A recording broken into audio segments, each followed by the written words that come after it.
bersama terkait dengan disiplin positif yang bisa kita terapkan di sekolah kita tercinta ini, SMA Negeri 1 Amuran. Baik Bapak dan Ibu guru hebat, mari belajar bersama, berkolaborasi, saling mendukung dan mewujudkan disiplin positif di sekolah kita tercinta.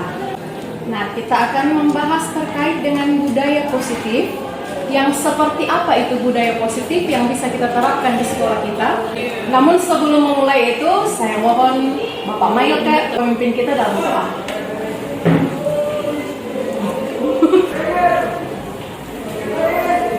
Sebelum kita mulai kegiatan ini, mari kita minta tuntunan Tuhan, mari kita berdoa. Ya Bapak Ibu surga, terima kasih untuk telah mengumpulkan kami di tempat ini untuk mengikuti seminar berbagi praktik baik. Dalam kegiatan ini biarlah kami bisa mendengarkan, menerima materi yang dapat disampaikan oleh pemateri, dan biarlah kegiatan ini berjalan dengan baik. Dalam nama Tuhan Yesus kami sudah berdoa. Amin. Baik Bapak dan Ibu guru hebat, kita akan membahas konsep utama budaya positif, yaitu perubahan paradigma belajar, disiplin positif, motivasi perilaku manusia, kebutuhan dasar, posisi kontrol, restitusi, keyakinan kelas, dan segitiga restitusi. Apa-apa saja yang terkait dengan ketujuh konsep utama budaya positif ini, mari kita simak bersama. Perubahan paradigma belajar, ini yang pertama. Pembelajaran dengan paradigma baru dirancang berdasarkan prinsip pembelajaran yang diferensiasi, sehingga setiap siswa belajar sesuai dengan kebutuhan dari tahap perkembangannya untuk mewujudkan profil pelajar Pancasila. Nah, seperti apa itu pembelajaran berdiferensiasi? Pembelajaran berdiferensiasi di mana di awal kita akan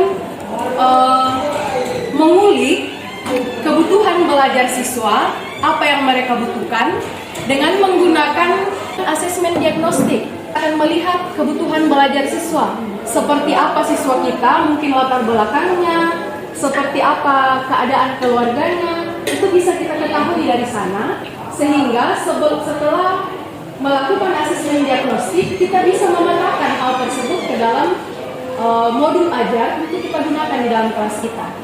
Nah, setelah melakukan asesmen diagnostik, setelah mengetahui kebutuhan belajar dan minat belajar siswa kita bisa melakukan kesepakatan kelas, yang mana kesepakatan kelas ini akan kita olah lebih dalam lagi menuju ke keyakinan kelas.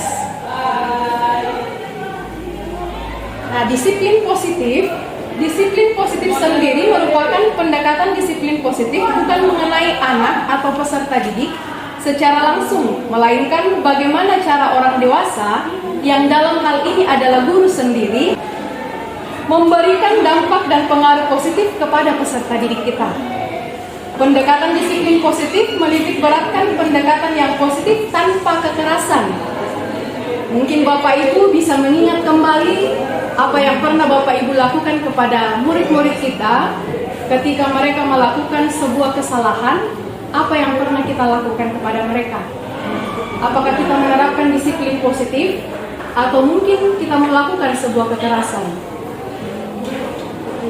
Nah, pendekatan disiplin positif ini menitik beratkan pada pendekatan yang positif tanpa kekerasan, memotivasi, merefleksi kesalahan, menghargai, membangun logika, dan bersifat jangka panjang.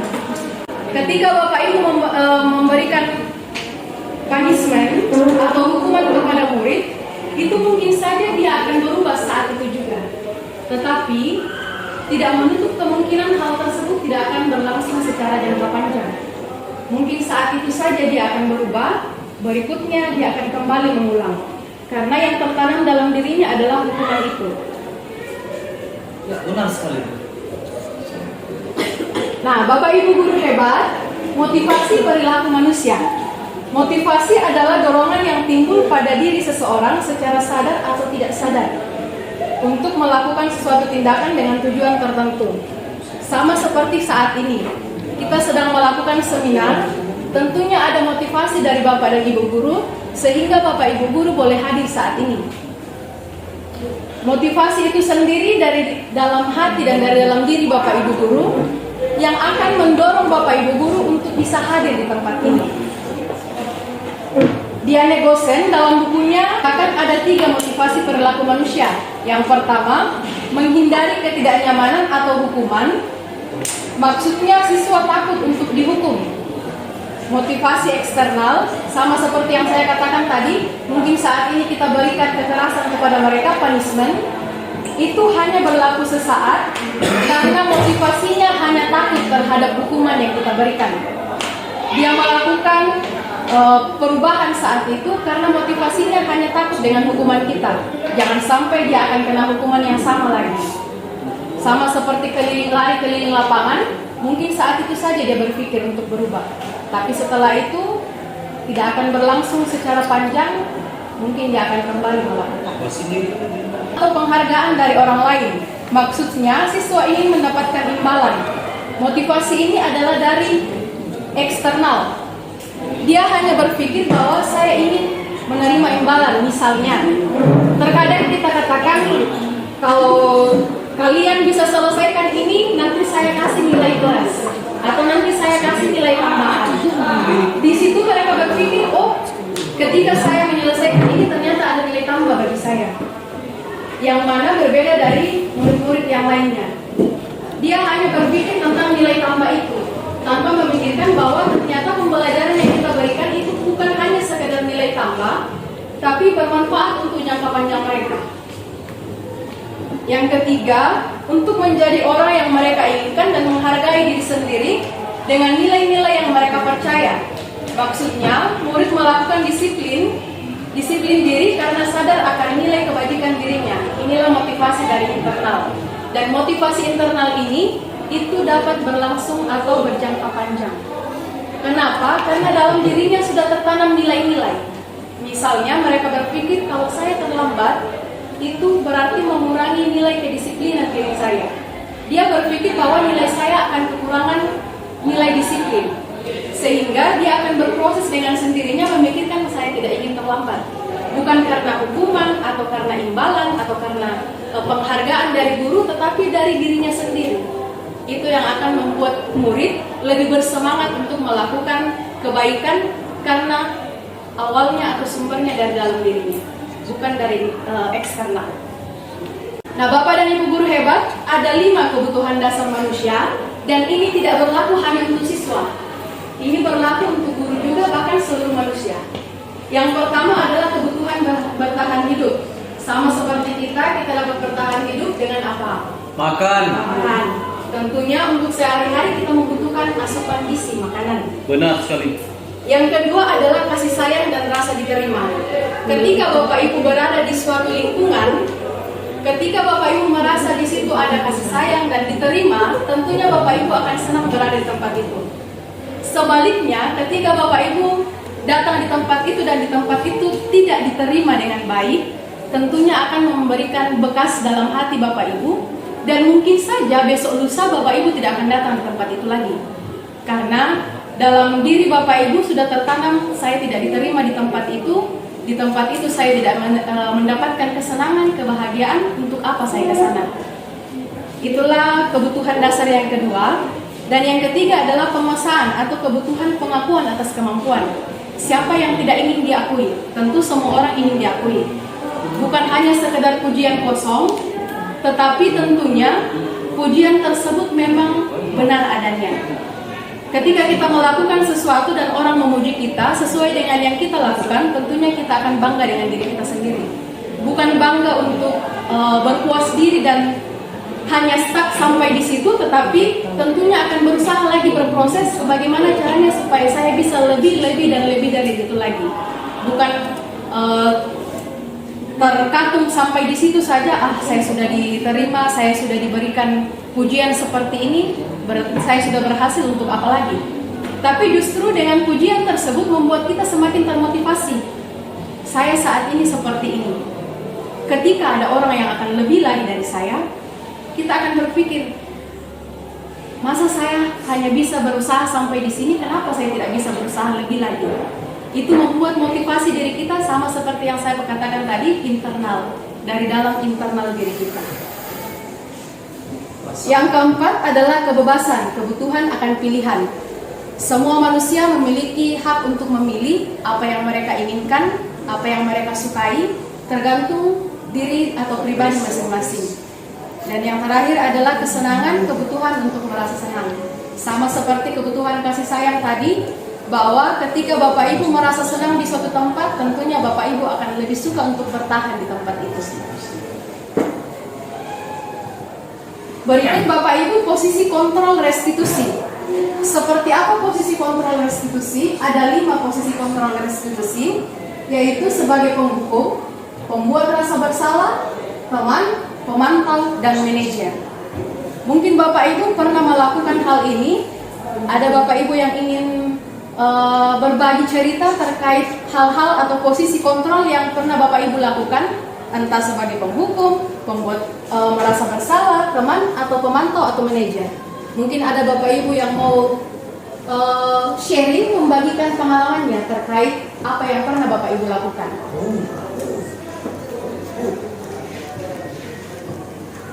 Silakan Bapak Ibu jika ada yang berkenan berbagi.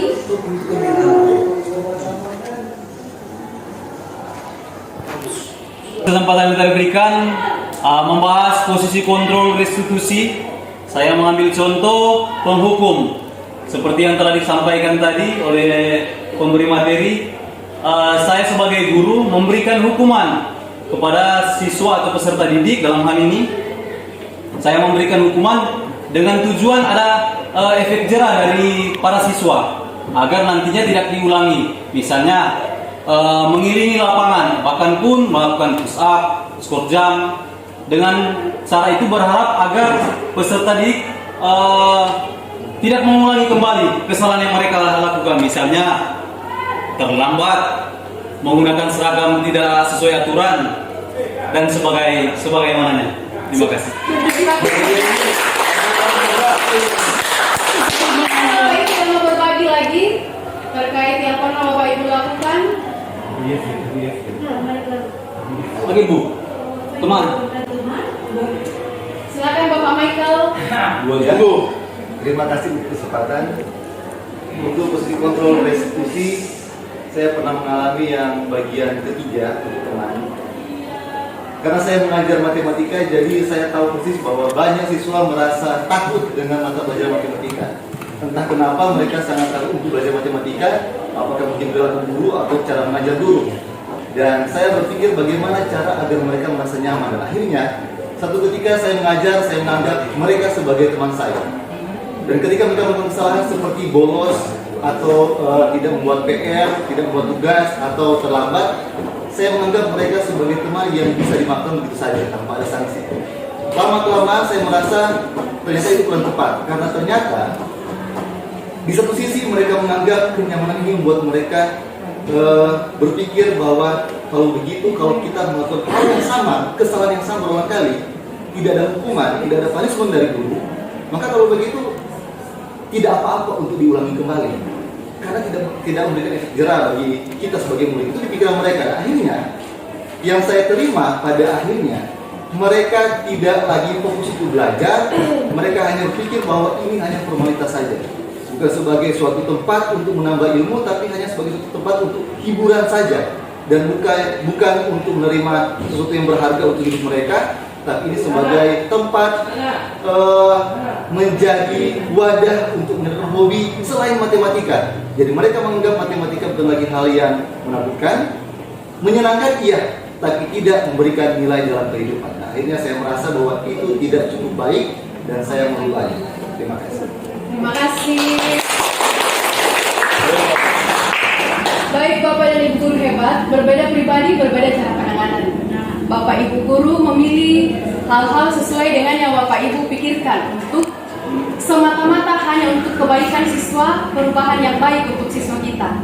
Nah, Bapak Ibu, secara bersama-sama mari kita pelajari terkait posisi manajer, di mana di sini kita akan melakukan segitiga restitusi.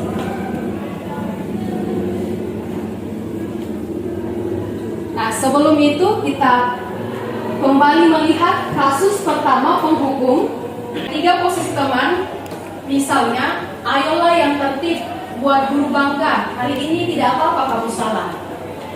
Atau posisi pemantau, kamu sudah melanggar, kira-kira bagaimana kamu akan memperbaiki kesalahan ini?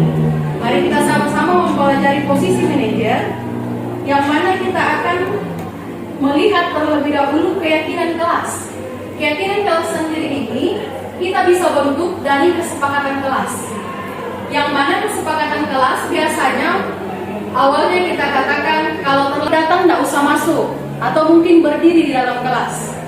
Ini kembali sama dengan yang kita bahas tadi, mungkin bisa kita kategorikan sebagai penghukum. Nah, dari kesepakatan kelas ini kita akan proses lebih jauh untuk masuk pada keyakinan kelas, di mana contohnya kesepakatan kelas yang kita lakukan ketika terlambat. Terlambat menurut Bapak Ibu ini adalah sebuah pelanggaran nilai apa yang dilanggar ketika kita terlambat? Kedisiplinan ya, disiplin. Nah, dari yang tadi mungkin kita katakan tidak boleh terlambat atau kesepakatan kelasnya jangan terlambat, atau mungkin ketika ada yang terlambat harus berdiri di depan kelas, kita bisa olah lebih dalam, kita bisa ramu lebih dalam, kita ubah menjadi keyakinan kelas di mana setiap siswa atau setiap murid. Nah, disiplin inilah yang dimaksud keyakinan kelas. Sementara peraturan yang kita sebutkan tadi merupakan kesepakatan kelas. Jadi ketika sudah membuat kesepakatan kelas, kita ramu lebih dalam menjadi keyakinan kelas untuk bersama-sama diyakini oleh murid dan guru di dalam kelas yang telah kita ajari saat itu. Nah, keyakinan kelas di mana guru berperan dalam mewujudkan terbentuknya keyakinan kelas dengan adanya kesepakatan kelas, dengan adanya kesepakatan antara guru dan murid.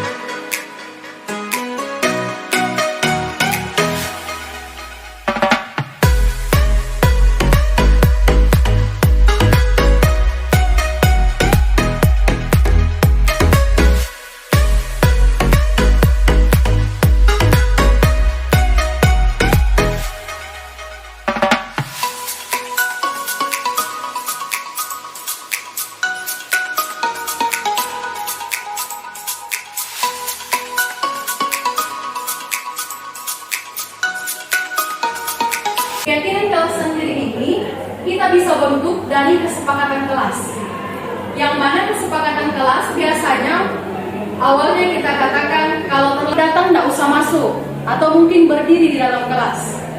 Ini kembali sama dengan yang kita bahas tadi, mungkin bisa kita kategorikan sebagai penghukum.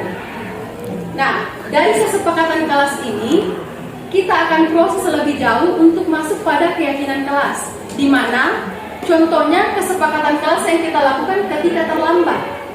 Terlambat menurut Bapak Ibu ini adalah sebuah pelanggaran nilai apa yang dilanggar ketika kita terlambat? Kedisiplinan ya, disiplin.